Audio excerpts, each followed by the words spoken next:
Hi guys, saya Abang Ash and welcome back to my channel. So hari tu kita dah buat unboxing tentang Honor Magic 5 Pro ni. Jadi hari ni aku nak share kat korang pengalaman aku selepas guna phone ni untuk 2 minggu. Sebenarnya saya tak sangka kamera Honor Magic 5 Pro ni boleh power sampai macam ni. Sebab phone ni bukan aja kamera dia power, chipset dia pun power, video recording dia pun power dan display dia pun power juga. Jadi kalau korang nak gunakan phone ni untuk kerja harian tu memang sedap lah. Sebab UI dia nampak smooth, kamera dia boleh zoom 100 kali dan phone ni memang agak sesuai lah kalau korang nak buat live kat TikTok, ambil gambar kenangan dan korang pun boleh gunakan motion sensing picture tu untuk ambil gambar yang cum macam korang buat bottle cap challenge.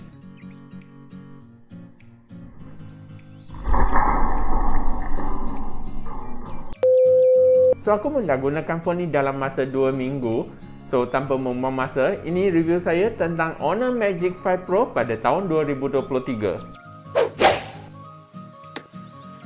Kalau dari segi rekaan phone ni dia ada rekaan yang nampak solid dan premium.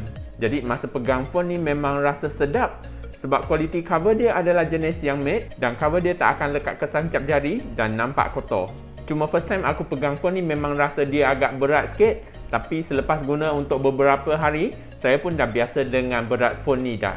Untuk bahagian kamera, phone ni dia ada rekaan 3 kamera yang nampak macam mata saringan. Tapi nama design ni Honor namakan dia sebagai Eye of Muse. Lepas tu kat kamera dia ada tulis 100 kali zoom. Jadi kalau korang first time pergi kat shopping mall yang besar kan nak cari tandas tu korang tak dapat cari, korang boleh gunakan kamera ni untuk zoom jauh-jauh dan cek kat mana tandas shopping mall itu.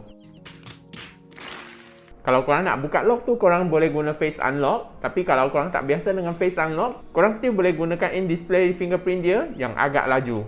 Nak top up touch and go guna phone ni pun boleh juga sebab phone ni dia ada function NFC. Jadi lain kali korang nak top up touch and go tu, korang tak perlu pergi dekat kedai 7E dan korang boleh top up kat touch and go tu guna phone ni aja. Kalau korang pergi jogging ke jalan-jalan kat outdoor tu, tiba-tiba hujan, korang pun tak perlu risau phone ni dia akan rosak. Sebab phone ni didatangkan dengan IP68 yang boleh tahan air. Untuk bahagian phone, kat sebelah kanan dia ada volume button dan power button. Kat bawah pula dia ada SIM slot, mic, USB-C dan speaker. Kat kiri pula dia tak ada benda. Kat atas pula dia ada speaker, mic dan satu infrared. Untuk bahagian screen, phone ni didatangkan dengan LTPO OLED bersaiz 6.81 inci dan refresh rate dia boleh support sehingga 120Hz. So untuk bahagian screen curve OLED ni memang nampak cantik dan rasa premium. Jadi kalau korang nak gunakan untuk kerja harian ke layan movie tu, experience dia memang sedap sebab screen dia akan nampak lebih luas dan dia ada viewing angle yang agak baik. Kalau korang kerja kat outdoor lepas tu nak gunakan bawah cahaya matahari pun boleh juga sebab phone ni dia ada brightness 1800 nits yang sesuai untuk kegunaan outdoor. Nak layan movie tengah malam-malam buta pun korang tak perlu aktifkan dia punya eye comfort mode. Sebab biasanya skrin dia akan jadi kuning dan rasa macam skrin cap ayam. Tapi dengan adanya 2160Hz PWM dimming, dynamic dimming dan circadian night display, skrin dia boleh kurangkan flicker kat skrin, tak jadi kuning dan dia akan automatic adjustkan brightness yang sesuai dengan mata korang. Jadi untuk quality screen Honor ni, memang saya nak bagi dia satu thumbs up. Untuk bahagian memory, phone ni didatangkan dengan 512GB dan 12GB RAM. So untuk bahagian memory, phone ni dia ada memory yang sangat besar. Jadi kalau korang nak sumbat gambar ke video ke dokumen tu, semua I rasa dia tak ada masalah. Cuma yang sayangnya phone ni dia tak ada memory card slot. Tapi korang still boleh transfer file dia guna OTG pendrive dan Honor Share dekat PC. Untuk bahagian bateri, phone ni didatangkan dengan kapasiti 5100 mAh dan phone ni juga support fast charging sehingga 66W. So untuk bahagian bateri, phone ni dia ada bateri yang agak besar. Jadi kalau korang nak bawa phone ni pergi holiday ke kerja harian tu, biasanya bateri dia boleh tahan 1 hari lebih dekat 2 hari baru korang kena cas 1 kali. Cuma charging dia dah turun daripada 100W pergi ke 66W kalau kita compare dengan Honor Magic 4 Pro yang sebelum ni.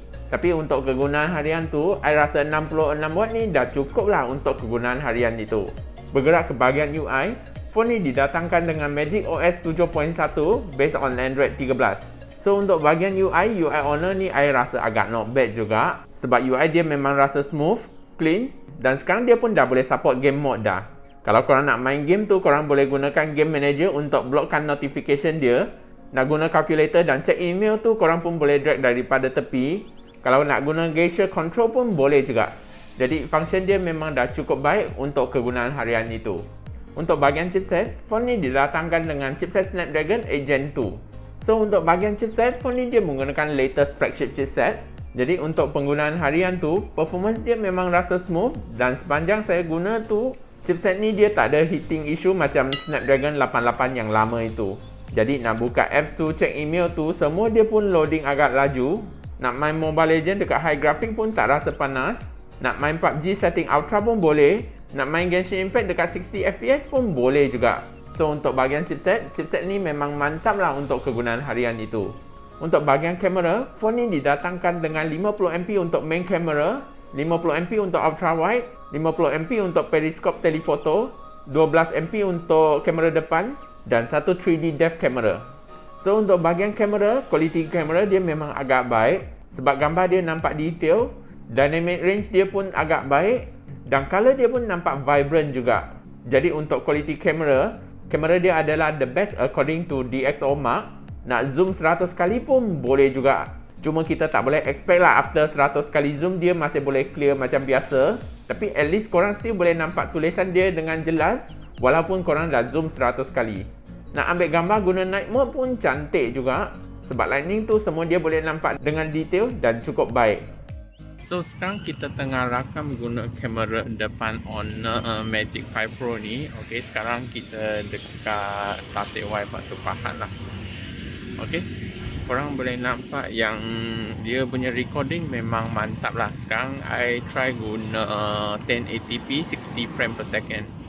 So agak stable jugalah dia punya quality dan color dia pun nampak cantik juga. Okay, kalau yang ni untuk 4K dia pun ada stabilization lah. Cuma dia support sampai 30 frame per second sajalah. Tapi quality dia memang agak mantap jugalah. Okay, yang ni untuk kamera belakang dia. Kamera belakang dia boleh support sampai 4K 60 frame per second lah. Okay, so korang boleh nampak dia punya quality memang cun gila lah. Okay, yang depan dia 4K 30 frame per second, yang belakang dia boleh support sampai 4K 60 frame per second lah. Okay, yang ni pula rakaman untuk masa malam. Okay, so korang boleh nampak malam dia punya lightning pun agak not bad jugalah. Okay, yang ni untuk 4K lah. Okay,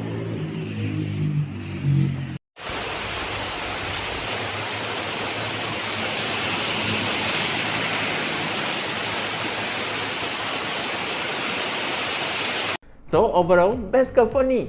Actually bagi saya dah tak ada benda nak komplain dah sebab kamera dia cantik, video recording dia pun ok, performance dia smooth dan bateri dia pun tak drain laju sangat. Jadi kalau korang nak buat live dekat TikTok ke, rakam vlog dan kerja harian tu, specs dia memang dah cukup mantap untuk kegunaan harian dan gaming.